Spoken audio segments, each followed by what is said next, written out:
예수를 믿는 사람이든 예수를 믿지 않는 사람이든 그 어떤 사람에게든 힘든 순간은 찾아오기 마련입니다. 이 힘든 고통의 순간은 우리를 너무나도 아프게 하고 또 너무나도 어렵게 하고 때로는 눈물이 나게 하지만 때로는 이 시간이 우리로 하여금 하나를 점검할 수 있는 아주 복된 시간이라 오늘 본문을 통해서 우리는 알 수 있습니다. 바로 힘든 순간이 왔을 때 우리는 우리의 믿음 또 우리가 무엇을 의지하고 사는지를 정확하게 점검할 수 있다는 것입니다.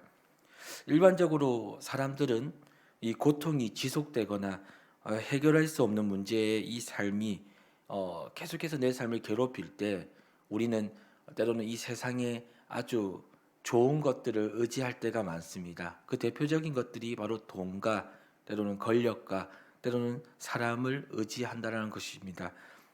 이유는 간단합니다. 이 고통 가운데 있는 자신의 삶을 이 돈과 권력 그리고 주변에 있는 힘 있는 사람들을 통해서 분명히 내 삶이 구원받을 것임에 대한 믿음이 있기 때문에 그렇습니다. 실제로 이 돈과 권력 그리고 사람은 현재 내 삶에서 일어나는 고난의 이 표면적인 문제들을 해결해 줍니다. 하지만 그 근본적인 문제 그리고 그 고통이 발생하는 이유에 관해서는 돈과 권력 그리고 사람의 힘은 그 부분까지는 해결해 줄 수 없다는 사실을 우리는 결국엔 알게 됩니다. 보이는 것으로는 보이지 않는 문제를 해결할 수 없다는 이 사실이 바로 오늘 우리가 기억해야 하는 세상의 한계점이라는 사실입니다. 오늘 본문에서 예레미야는 지금 애국과 아수르를 믿고 이 먹고 사는 문제를 해결하고자 어떻게든 발버둥 쳤던 이 이스라엘 이 남유다를 바라보며 또한 그것을 믿고 살았던 이 남유다가 결국엔 이 한계에 부딪혀 망하게 된 이 그 처지를 바라보며 오늘 본문에서 이 예레미야는 이 하나님께 이 모든 문제들을 가지고 이 민족의 문제들을 가지고 하나님께 나아오는 사실을 볼 수 있습니다. 하나님께 나와 그는 고백합니다. 이 백성들의 고통과 이 무지함이 얼마나 큰 죄악인지를 예레미야는 그것을 안고 하나님 앞에 나와 호소하고 있는 것입니다. 예레미야는 이 유다의 참상을 열거하면서 하나님께서 자신들이 당한 고통을 다시 한 번만 더 돌아봐 달라고 하나님께 간절히 간구하고 있는 것입니다. 이 전쟁에서 패배한 나라의 이 현실은 너무나도 가혹합니다. 전쟁에서 패배한 나라의 백성들의 이 고통은요, 참으로 말할 수 없는 아주 큰 비참함이 그들의 삶에 임합니다.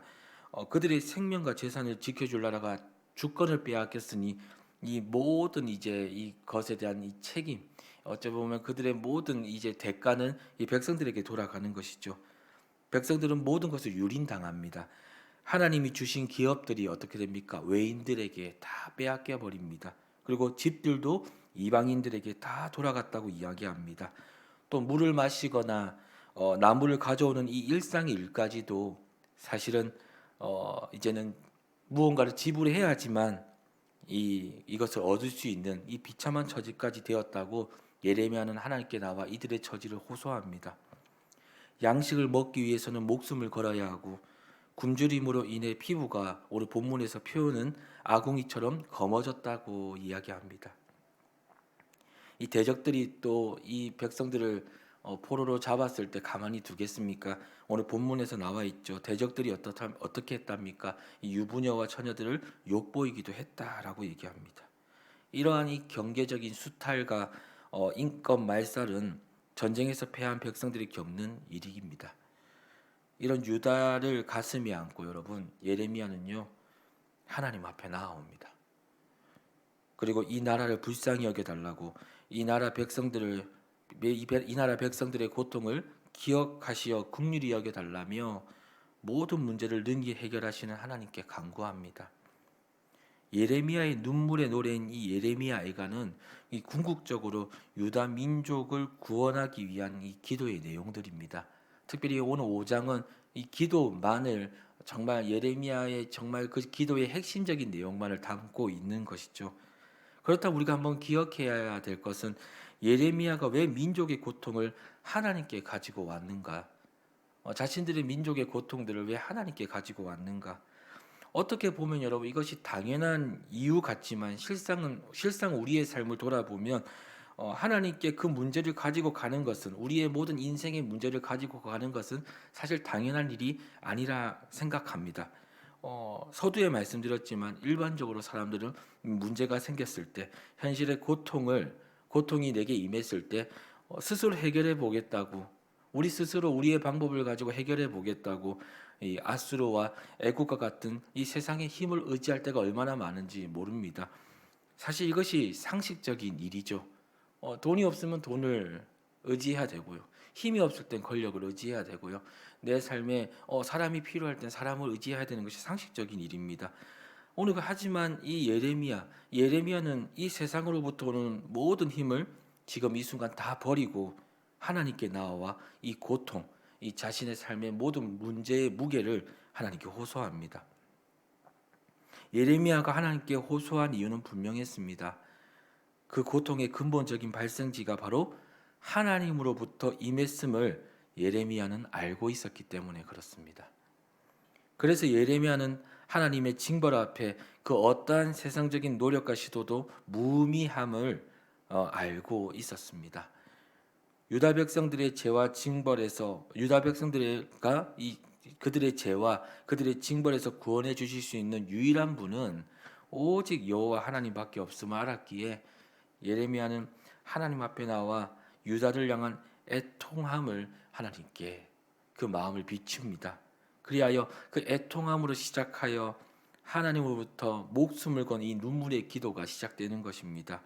오늘 사실은 이 5장의 말씀은 매듭지어지는 것 같지만 시작되어진 것이죠. 예레미야는 그 애통함, 그 마음에 밀려오는 그 하나님의 그 애통한 마음을 마음의 가슴에 담고, 그리고 이 기도가 시작되어지는 것입니다. 그렇지만 결국에는 오늘 5장의 말씀은 이것이 매듭지어지는 것 같이 보일지 모르겠지만 이 기도는 이제부터 시작이 된 것이죠.